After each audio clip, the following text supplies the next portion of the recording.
Welcome to Confirmation Bias, presented by the League Ambassadors. I'm Ambassador Kenny Ken, and when I think about what happened on June 19th, 1865 in Galveston, Texas, and I consider what is happening on June 19th, 2018 in McAllen, Texas, I realize that for the leadership of this so-called great nation, that the line between pride and shame is perilously thin. And that's my confirmation bias. I'm Ambassador Junior Blue. And TL, I need some of those supplements so I can run a 4.42. And that's my confirmation bias. I'm Ambassador Dad. And to quote the great MC, Nasir Jones, inclusion is a hell of a drug. Happy Juneteenth, America. And that's my confirmation bias. I'm Thanos. And you should have gone for the head. And that's my confirmation bias. I'm Ambassador Chef Curry, and slavery was a choice for white people. That's my confirmation bias.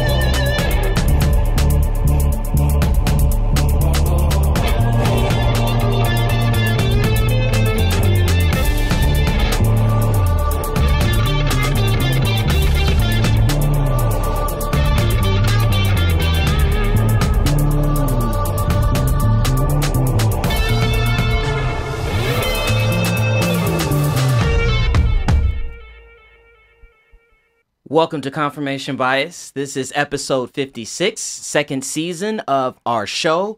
As a reminder, you can follow us everywhere on social media. Our handle is @TheLeagueAM. That is Twitter, Facebook, Instagram. Please check out our website, theleagueam.com, where you can see previous episodes of this show as well as our secondary show, 32 Kings Road. Please subscribe to our YouTube channel, League Ambassadors. Also check out our Blogspot Diplomatic Immunity. It is awesome to be here. We've got a really good show today. On today's Juneteenth episode, in the spirit of that, we will look at the unknown, or in the spirit of the unknown aspect of Juneteenth, we will look at some unknown or unheralded achievers in the world of sports that are black, of course. And then also,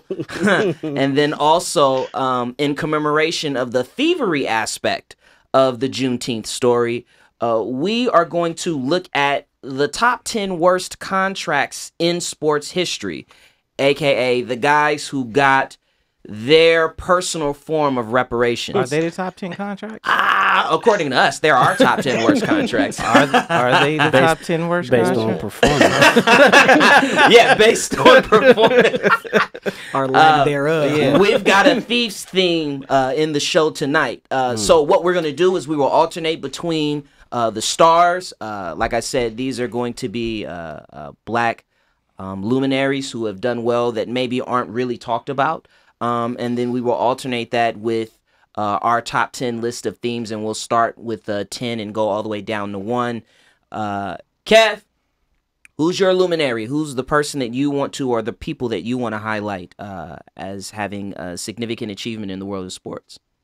Well, I'm glad we're getting this off to a positive start because it's going to go off the rails.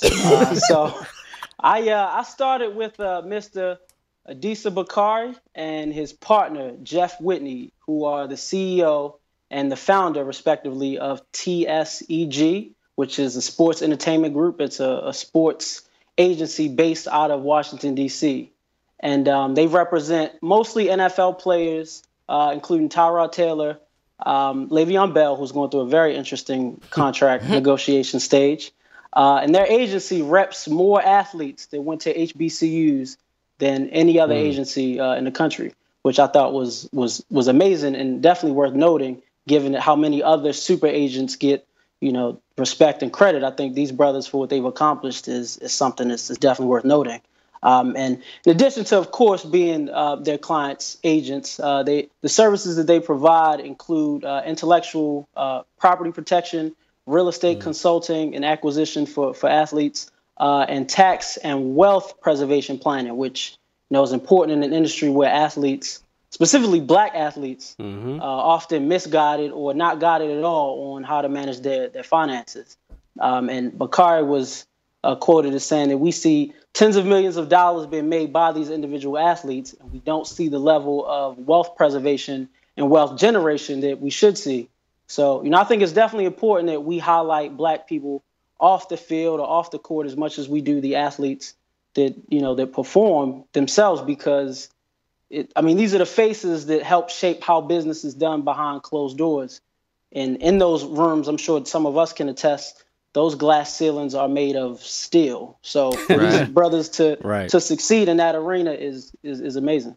Kev, how long have they been in business? Do you know? I don't know. I can definitely double check on that for you before the show's over. For sure. 1, 2. Hey, now that's the music I was looking for. So we're gonna start with. I thought you was gonna key me up, dog. You keying yourself up right now. All right. So we're gonna start with Magic. I'm not 10. happy at your number 10. That's why you don't get a tee up. Hey, yes you are. You are. So my guy is a little interesting. We're gonna talk about the money. I'll let y'all talk about the money. But Magic Johnson is the ultimate thief. He literally stole life from the jaws of death. Thanos snapped his fingers, and Magic said, "Nah, my dude, I'm staying." 1991, Mr. Magic Johnson was diagnosed with AIDS. And he really gonna give us a history lesson, like we don't know. With HIV, I'm sorry, not AIDS. At that time, it was a death sentence. There was no, you were dying. No one lived. But because of Magic's literal fame and money, he was, as Live Science magazine said, he got a jump start on experimental drugs before they were released to the general public. Now, people live, but back then, Magic said, nah, I'm still in this life. Now, a year before that, I want to say he signed that $23 million contract. 20 years, 20 years, yeah. And he retired in 91 after he was diagnosed. He played, I want to say, one more year. Eventually, Jerry Buss gave him ownership in the Lakers. I wonder why, though. Please go to number 9. Please go to your number 9. There's secrets. Please go to your number 9. How did he get ownership? Number 9, Mr. I Got a Day. Bobby Bonilla. Say that again? Bonilla. Thank you. Because I was about to say Bonilla again. You did. Truthfully, the real hero of this story is Dennis Gilbert. The super agent. He had people like Jose Canseco, Barry Bonds under his belt. But before he was an agent, he was an insurance agent. So he knew more about annuity type payments over any other agent. So, as the story goes, the Mets wanted to get rid of Bobby and his $5.9 million contract. So the club negotiated with his agent to attach an 8% annual interest rate to the money, with the clock starting at in 2000. So that adds up to about $29.8 million in interest. The first installment of the payout was $1.64 million, came July 1st, 2011, and every July 1st till 2035, he gets $1.64 million payment regardless, from 2000 to 2011 to 2033. That's real reparations. So here's the rub, though. The Mets thought they were winning with that negotiation because they were getting supposedly a 12% return on their money because they were investing money with one Bernie Madoff. So they figured they would invest that $5.94 million, and they would get, even after paying him that $29 million, they will still get a $49 million profit. Won't he do it? But it turns out Bernie was Bernie. Bernie burned him. So that was zero profit, and they're paying that man $1.6 million every year for nothing. Is that thievery, Junior Blue? That is definitely thievery, but they deserve it. So, on to a star. let's go to a star because, that's how we do it. Jackie Robinson, widely known as the first African-American in baseball. But guess what? He's not.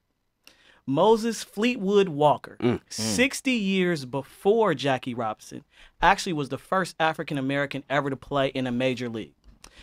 He went to Oberlin College and then transferred to the University of Michigan. Before he graduated from Michigan, he actually got his first contract. And the contract was with the Toledo Blue Stockings. So it's safe to say in 1883, it wasn't a lot of people on the team or the other teams that really wanted to play with him. But the thing about it was, he was a good player. He was a catcher. During that first season, he actually was the third leading batting average. So they had to play with him because they had their best record ever with him. Because of that, I guess it was something where in 1883, if you had a good record, you can move up to a higher league. So in 1884, they actually moved into a major league, the American Association. There, he didn't do so well. He ended up getting injured, and the Toledo Blue Stockings had some financial problems, so they ended up cutting him. But while he was there, he made a statement because before him, there was other African Americans that might have played, but they came in with, we're passing for white. He was the first person that was proud to be a black man, knew how good he was, and said, guess what? If y'all want to win, you're going to have me playing catcher. I mean, his middle name was Fleetwood. He wasn't passing for nothing but being black. And that's why he's my star. Yeah. Because that was a time where a lot of people tried to pass. And we brought him up on our baseball history segment last season, confirmation bias. So I'm glad you brought him back up. Yep, he's a star. If you want to win, put Fleetwood in. Dev? Yes, sir. So let's get back to this thievery. So at number 8, hand out my pocket. The league ambassadors decided to place none other than Mr. Nnamdi Asomugha. He signed a 5-year deal for $60 million with the Philadelphia Eagles. But the question that I have is that the bigger thievery, or is it the $28 million he stole from Oakland the last 2 years he was there before he left? As he looks at less. I want to know. Because although they signed that contract without knowing that he could not play a lick of zone defense as a cornerback, he got cut after 1 season, 2 seasons. Or is it the fact that after all that and all that manipulation, he was able to win again by marrying Kerry Washington? Thievery. To me, that's highway robbery. So he comes in at number 8. Number 7 on the list. Oh, he's a thief. Mr. Allen Houston. They got a rule for him. We getting there. 6 years, $100 million. And all because of, in 1999, he hit one of the biggest one of the biggest shots in Knicks history when they upset the Heat in the first round of the playoffs. And they went to the finals, but they lost to the Spurs 4-1.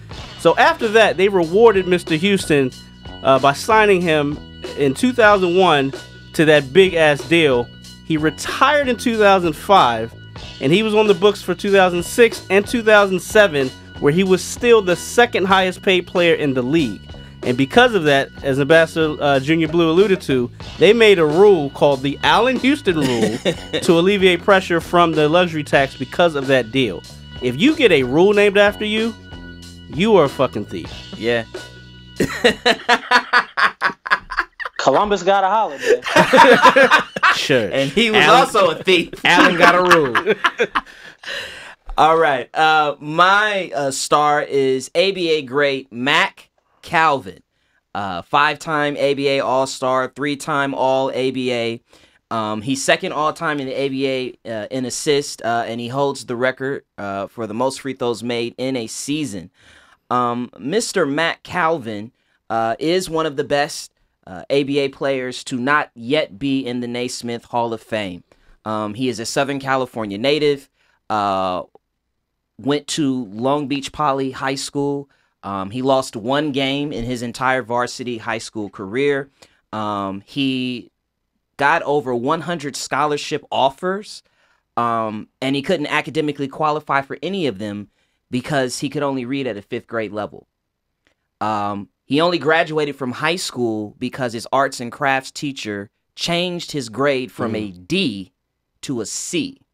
Otherwise, he doesn't even graduate high school. He goes to Long Beach City College. He got tutors. That was actually where he actually confessed to his inability to read.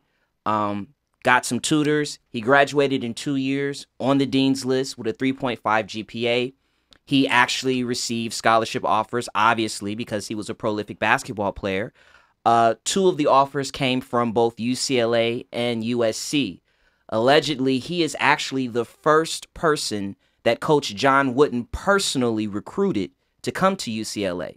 Typically, Wooden would send his assistants to go in to recruit athletes. He chose USC. He made the right choice because of the academics. And when he got to USC, he was the leading player for the Trojans in both his junior and senior year. He is also responsible for leading the USC Trojans to victory over the Bruins and ending their historic 41-game consecutive win streak, their 58-game consecutive home winning streak. He then went on to the ABA, had an extensive career in the ABA, as I said, went to the NBA for a little bit. He was actually passed over 200 times in the 1969 NBA and ABA draft. He went on to coach. He was a head coach a little bit for the Clippers, an assistant coach for the San Antonio Spurs. And I wanted to highlight him because he's a native of Southern California. He should be in the Naismith Hall of Fame. And the story of the ABA cannot be told without mentioning one Mr. Mac Calvin. All right, on to this thief. Mr. Hibachi himself. Hibachi. 6 years, $111 million. Now, Wizards. The year before he signed the contract, he played 13 games. The first year of the contract, he played 2. Why did he play 2, Les? No, because he got hurt. That was the year he got hurt. Knee injury, problem. The following year, you thought it would have been playing 2 games, that would be the worst. Following year, no. We're going to bring guns to the stadium.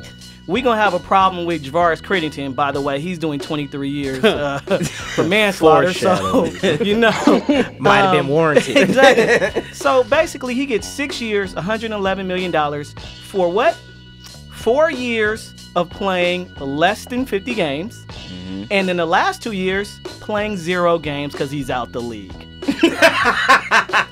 So, that is why he's a thief, because he got paid 2 years and he wasn't even playing anymore. Gilbert I thought he should have been higher on the list. I'm surprised he came in at 6. He gave Kobe 60, though. He did do that. He didn't give Kobe 6. Don't do that. Now, on to Vin Baker. That's why he's low on the list. That's why, because it gets worse. Now, Vin got 7 years, $86 million. The only problem is there was a lockout in 1999, and him and Sean Kemp visited a lot of buffets during the lockout. Came back playing over 300 pounds. When he came back, first year on the contract, he averaged 14 points a game. After that, 7.5 and 2 rebounds a game for the next 5 years. Don't you sell that man short. And then the last year, he didn't play either. Because he got traded to Boston, and it came out that he had alcoholism. Which if I ever move to Boston, I might develop alcoholism too. Nah, so he was an alcoholic before. They wasn't just going to the buffets; they was going to the bars too. So once again, another player who couldn't even finish out the contract, sitting at home making $15 million a year. So that's my thieves. That's a good thing. My little known hero. Little known black hero, sportsman, is Alice Coachman. She is the first black woman to ever win a gold medal at the Olympics. She won it in track and field at the 1948 London Olympics. She have a quote for her. I've had that strong will, that oneness of purpose all my life. I just called upon myself and the Lord to let the best come through. She was someone who felt that if I want to do something, I'm going to do it, and I'm not going to let anyone tell me I can't. She dominated her events in track and field like few other women athletes in the history of track and field. As a high jumper, she overcame the effects of segregation from Georgia to become a perennial national champion in the U.S. during the 1940s.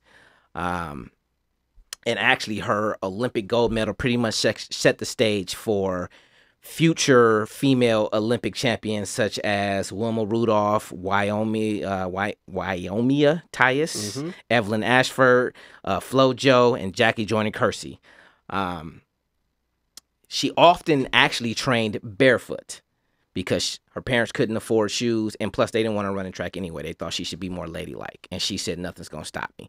She actually won her first high school title running barefoot. And she didn't train with women because she didn't feel she was challenged enough. So she only trained with men. And then at the height of her powers, she decided to retire. She became a teacher. She wanted to give back.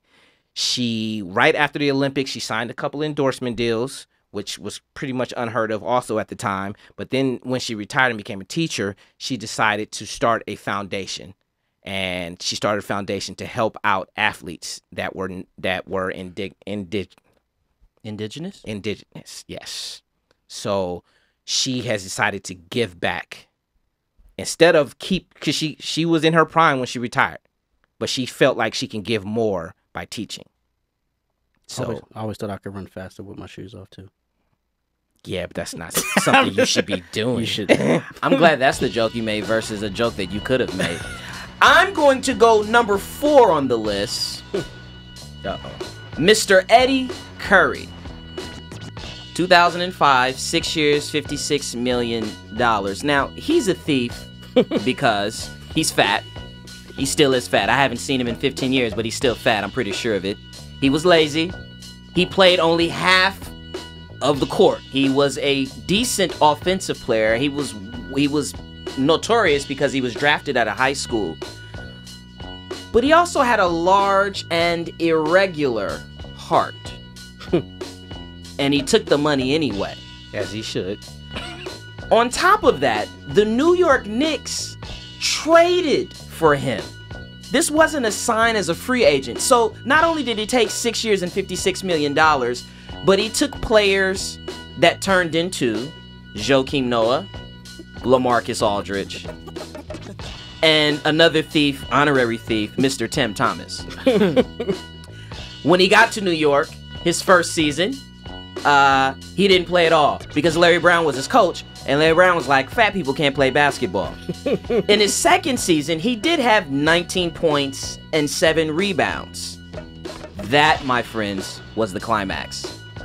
The next 3 years of that deal, he played a total of 10 games. He's number 4 on the list of thieves. Number 3, and I didn't necessarily agree with this one. We did. Rashard Lewis is on the list, folks, of the Orlando Magic. 6 years, $118 million. Now, prior to him getting that 6-year, $118 million deal, he was a one-time All-Star for the Seattle Sonics. He also was traded for by Orlando. That's some crazy shit. Not only are we going to overpay you, but we going to give up assets to get you. Gave him Otto Porter money. And I don't think he's a thief only because he did help them get to he helped realize Stan Van Gundy's vision, having a power forward that could play on the perimeter to free up the lane for Dwight Howard. They did make it to the NBA Finals where they lost. First basketball card, didn't you? That's because he was too bad to play the 3 then. He was slow as shit. He had to go to the 4. And the other thing is this. He didn't finish out his contract in Orlando. Oh no, he did go to the Washington Wizards. And do you know who he went to the Washington Wizards for? Another thief. Lesis Gilbert Arenas. Full circle. We just trading thieves. He's number 3 on the list. Oh, well, let's quickly get out of that. And my notable person that doesn't get enough recognition is Wyomia Tyus, who Red O mentioned in his last segment. Wyomia is a 3-time Olympic gold medalist, a 1-time silver medalist. She competed in the 64 and 68 Olympics. Most people remember the 68 Olympics for John Carlos and Tommy Smith for their fist in the air. But in those games, Wyomia became the first Olympian, man or woman, to ever retain the 100-meter title, which means she won it in 64 and in 68. First person to ever do that.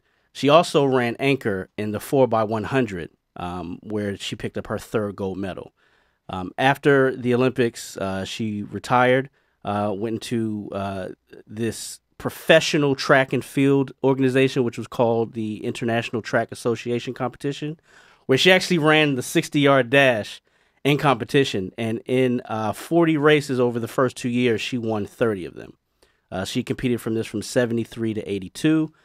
She is in the Georgia, the National Track and Field, and the Olympic Hall of Fame. She is one of 11 athletes who carried the Olympic flag in Los Angeles in 1984. She even had a horse race in the Breeders' horse named after her in the Breeders' Cup.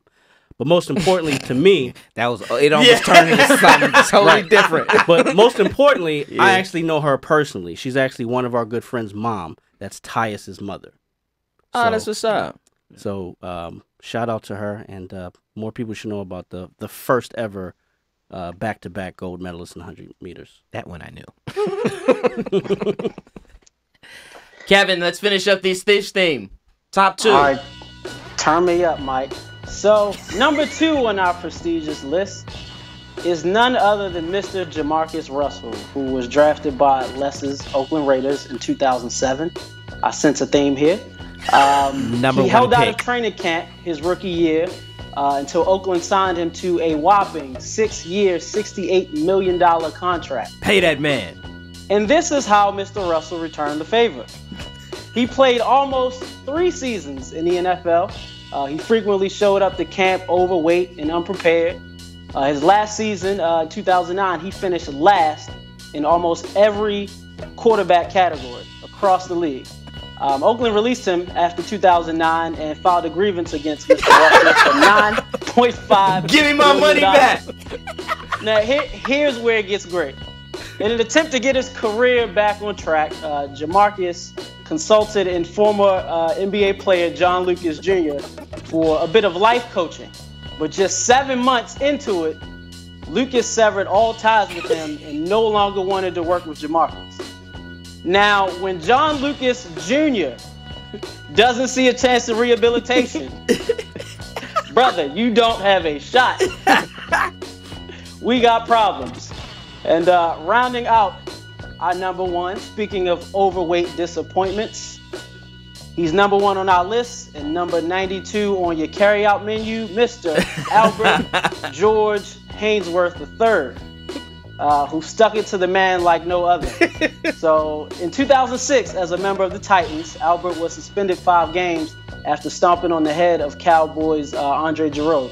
So during his suspension, Albert lost $190,000 of his base salary.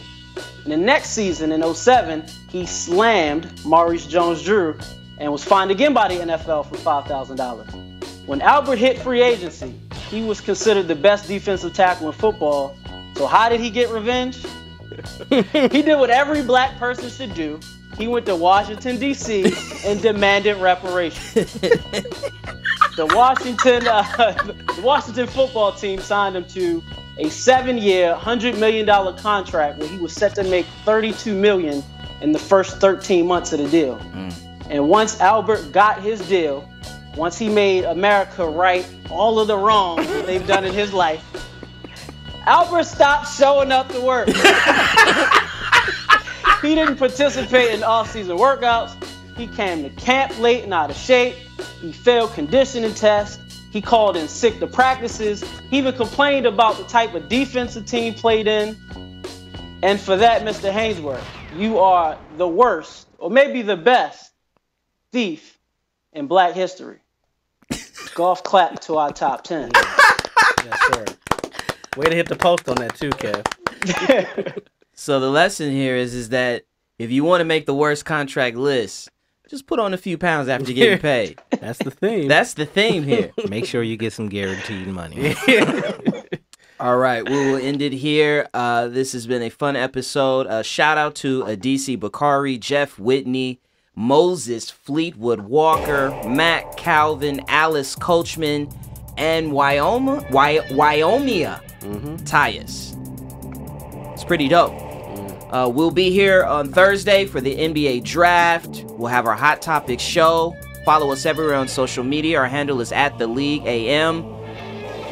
We'll see you later this week.